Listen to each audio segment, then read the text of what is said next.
Welcome to this video. In this video, I want to highlight one of the new features of Rebelle 6, and that is clipping masks. Now in my review, I already showed a little bit of this feature, but I want to go really in depth on this feature and what you can do with it in this video. Well, let's start with that.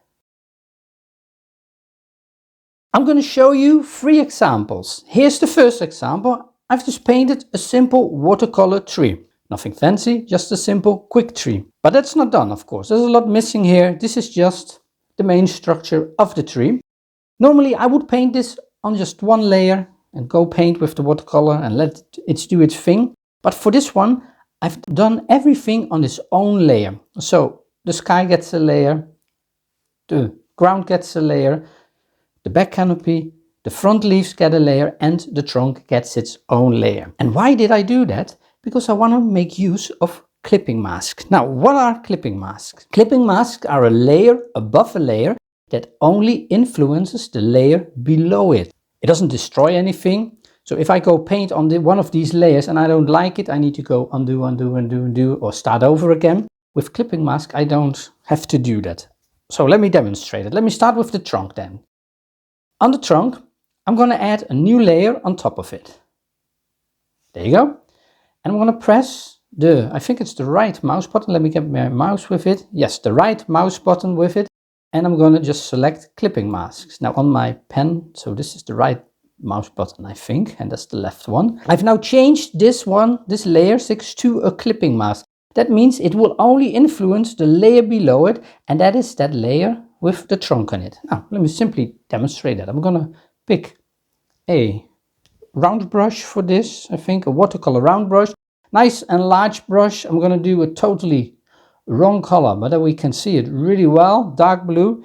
And if I paint on it, as you can see, wherever I paint, the paint will only show up on the layer below it. Now if I unclip mask this, I will do that and say this is not a clipping mask. There you see what I painted. One big mess. But as soon as I say clipping mask again, it only paints over the trunk. Now this is not really nice, so I'm going to clear this layer. And I'm going to just pick a different color for this. Move my mouse a little bit. And I'm going to just create this trunk a little bit better. Smaller brush. Oh, that's way too small. Like this. And now I can paint over this and just add my colors wherever I want and keep on painting. Add some highlights, add some darker parts, add some structure to the trunk, some veins here and there.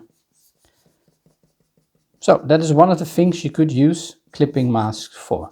Now, and because I've done this in layers, I know now for sure that whatever I'm going to paint is only influencing the layer I would like it to influence. I need some darker parts there.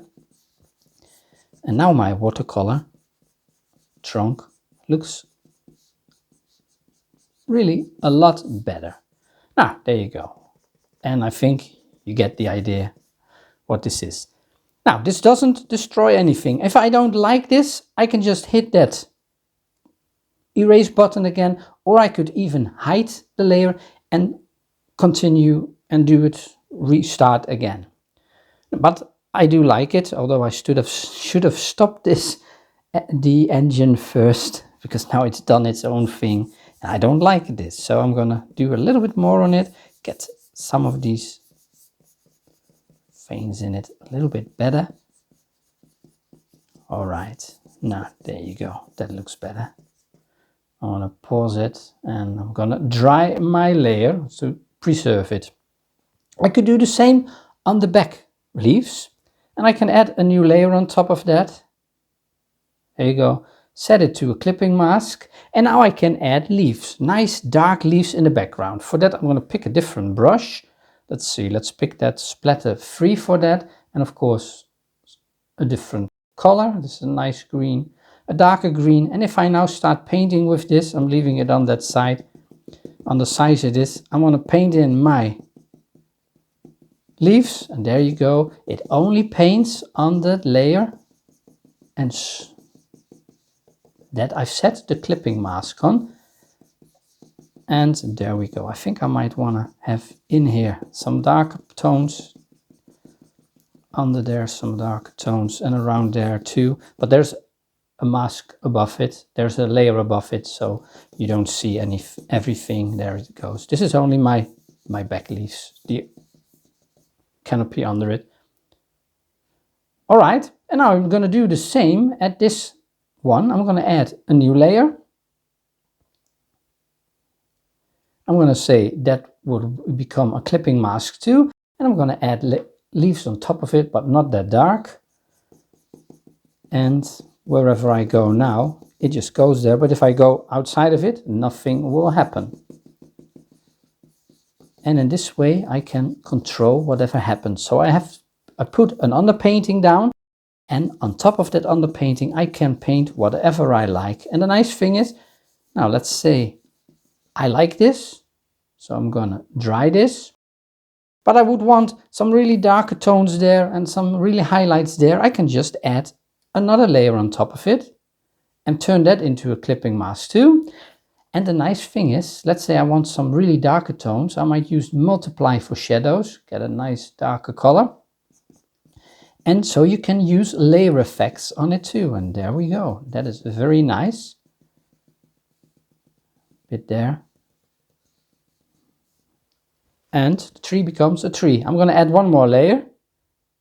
And I'm going to turn this into a clipping mask too. And I'm going to turn that into a overlay and add some nice highlights. A very nice light color on this side. And there you go. Now, normally I would paint all of this in my tree, but I don't really have to paint it in. I'm just putting it layer on layer on layer on top of it. And see, my tree is starting to look very nice. So here's my dragon.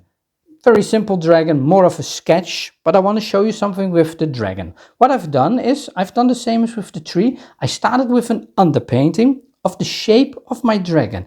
And then on top of that, I started to add some darker values, some even more darker values, and the light values. But instead of painting it all on, it's on one layer or separate layers, I added clipping mask, and that makes sure that everything stays right on top of the main shape I've painted. So if I go outside, it doesn't really matter because it regards what's under it. Now I want to bring some texture into the dragon. I want to play a little bit with a photograph, bring a little bit of texture into it. So what I'm going to do, I'm just going to open a texture. So I'm going to import an image.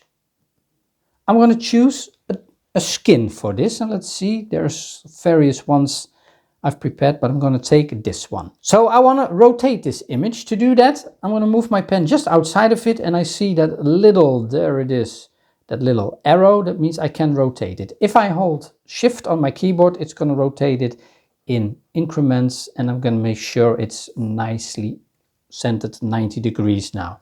Now it's too large. If I move this, I can move this wherever I want, but if I hold Shift on the keyboard again, it's gonna move it in its size and keep the ratio there is. And I'm gonna put this all over this, and I'm gonna say okay. Now obviously my dragon is gone. What I'm gonna do next is I'm gonna just move it right on top of my dragon. And as you can see, what happens by doing that, by moving it on top of the main dragon under these clipping masks I already have, it turns this into a clipping mask. Now this is a little bit too strong, so I may just make sure I'm going to put that a little bit less strong, and there you go. Now I've got my dragon, I've got its scales on it without doing anything, just using a texture. Now you could use various textures on various parts, but I think you get the idea. Now the nice thing of this is I can again use some of these layer effects. So let's say I only wanted to dodge a color, then I want to put it a little bit stronger. See, I can do that like that, get a totally different effect. Or maybe do a color burn. It burns in the color into the color I've used below. So if I would use red on this, that would give a very nice effect. And I'm going to put this slightly less strong, and there you go. So you can add all kinds of textures to your subject. So instead of painting on it yourself, you can use photographs and start stacking them on top of them on various areas. Now you don't need to do this, of course, on one subject. You could divide your subject into various parts, and I want to demonstrate that too. And there is a small painting I did of a shield hanging on the wall. Now for now there's only a wall, there's a shield. The shield I painted in various parts. I made sure, so I have the main part of the shield, that is the inside, and I've added all different parts. Now if I hide one, you see already, if I hide these, that, let me hide these and these, I've added nails on top of it, but at the moment you don't see anything, and I did that on purpose. So the rims I've divided in 3 parts. I have the main part, and on it are some nails. So what I'm going to do next is I'm going to add just a texture above it. Same as with the dragon, I'm going to import a texture, and let's see which one. I'm going to take this bronze texture for the nails. No, that would look good for the nails. I'm going to enlarge this. I don't mind whatever the size is. No, that is fine. Okay. Now everything is gone again. What I'm going to make sure, I'm going to move this one on top of my nails. It should be on top of my nails. I'm going to set this to a clipping mask, right mouse button, clipping mask. And now all my nails appear. See, and now the nails are there. And I can start playing with this as much as I like. So I've got the nails, but I want more parts, of course. I want these rims to have metal too. So what I'm going to do, I'm just going to select one of these rims. I'm going to say import. I'm going to import another image. I'm going to import this image, and the first thing I'm going to do is make it slightly larger so that it covers everything, and I'm going to say OK. Now on top of everything I've got a new layer called metal 2. What I'm going to do with this, I know I have 3 parts, so I need to duplicate this 3 times. So with the duplicate layer function that is here, I'm going to duplicate it 3 times, 1, 2 and 3. I've got these copies, and what I'm going to do, I'm going to move this one above the first rim. I'm going to move this one above the second rim, and I'm going to move this one, if it does that, yep, there you go, above the third rim. Now my nails are back, the rest is still gone, and what I'm going to say for each of these rims, since they're in the right place, I'm going to say make that a clipping mask, make the next one a clipping mask, and make the bottom one a clipping mask, and now my shield should appear again. So I've clipped all these parts on top of the main layer, and it only goes wherever I want it to go. See, and now it's starting to look way better. Now let's select the main layer where the main shield is. I want this to be wood, so I'm going to the wood. I'm going to pick a wood texture. Here's a wood texture. I'm going to definitely rotate this. I might actually add a little bit of a angle on it to make it a little bit more interesting, and I think I'm okay. Now I've got a nice wood texture on top of everything. I gotta move this on top of my shield. Yep, there it is. Now I'm gonna say clipping mask, right button, right mouse button, clipping mask, and there you go. I've got a shield with a nice wood texture in it, with a metal rim and some nails on it. So now I've got a very flat shield. It looks like a metal shield, some wood in it, but it's way too flat. So what I'm going to do, above the wood, I'm going to add a new layer. I'm going to turn this into a clipping mask too. So now I've got 2 clipping masks above the wood. The next thing, what I'm going to do is I'm going to pick the oil, that is the oil brush, the acrylic oil brushes. Let's see. I'm going to take the Dabbler 4. And I want to create a little bit of a shadow down here to create a little bit stronger effect of the rim. So what I need is some blue color. Oh, I've got some blue color already. Nice darker blue. And I'm going to turn this into a multiply layer. There you go, to create some shadow. And let's see if I can add some shadow. There you go. Add just a little bit of shadow here. And as you can see, this is only appearing on the wood. On top of here too. Now this is tricky. I'm not seeing too well what I'm doing since I'm not totally on top of my display. All right, see, and now that looks already quite a bit nicer. I want to do that perhaps slightly a little bit here to add that under it. There you go. But I want it really strong here to get that idea that the wood is laying below it. There you go. Nice. Now what I could do with this too, I could use one of the other new features is Gaussian blur. And let's see, blur this a little bit. Takes a little while. Yeah, see, that is nice. Perhaps a little bit too strong, but I think I'm okay with this. Apply. See, and now you get a nice texture. All right, now another thing you could do for the metal, for example, let me demonstrate that on the top part. There you go, the top part. And on top of it, I'm going to add a new layer on top of the clipping mask, but I'm going to make this a clipping mask. And I'm going to choose here, overlay. I'm going to go to, let's say this one, the Dabbler 3. I'm going to turn this into a light brush, not too large. And I'm going to just add a little bit of a light effect. So I might use slightly larger brush. There you go, good. And there you go. Add a little bit of light effect. There you go, see, and that makes it look very nicely, way better. And what I could do is add then another layer on top of this. Turn that into a clipping mask too. Set that on multiply again. Pick a slightly darker color and add just the bottom perhaps a little bit like this. And there you want to create a shadow rim too, but I do want this to be not as strong. There you go. And look at that. And that is another great way to use clipping mask, bringing in textures into your subject. And you could of course change the opacity so that it's less strong, paint more on it, use it the way you want. Now this shield is not ready and I really got to finish this, of course. So what I'm going to do, I want to finish it, speed that part up, and then I'll be back for the end part.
And there we have my shield completely ready. Now it looks really like a shield, doesn't it? A shield hanging on a wall. Now some swords behind it would be really great, but of course I'm not going to do all of that. But I just wanted to finish this image to make it look really nice. Now it looks like as if it has a nice metal rim, some wood here, and some more like brass, copper metal, yeah, brass like nails on it. Looks great, doesn't it? The last layer I did is just a layer on top of everything, and I just added the shadows down here and behind the nails, and used the Gaussian filter, the Gaussian blur filter for that, to mix it in a bit nicer. And there you have it, the use of clipping masks in Rebelle 6. A great addition, a really powerful tool. Now to use it, you have to prepare your painting a little bit different than before perhaps. You need to make sure that certain subjects, objects are on their own layer to be influenced by a clipping mask. If you do just one layer, then the clipping mask will not work. It needs layers under it to influence. Otherwise, it's just going to influence everything. So with a bit of preparation, you can really use this powerful new addition to Rebelle 6. And with that, we've come at the end of this little walkthrough of this new Rebelle 6 feature, the clipping masks. Now perhaps once you start playing with it, you may come up with some great ideas, and then I would love to hear about them and put them in the comments and just tell us how you use clipping masks, because I'm pretty sure there are other ways to use it beyond what I've shown. Now if you want to do me a huge favor, like this video so that YouTube will show it to many others. Let me know what you think of it, and of course do subscribe if you want to see more of me. Hit that notification bell, then you will be sure to be notified whenever I release a new video. Thank you for being with me in this video. Create something beautiful yourself and have an awesome day.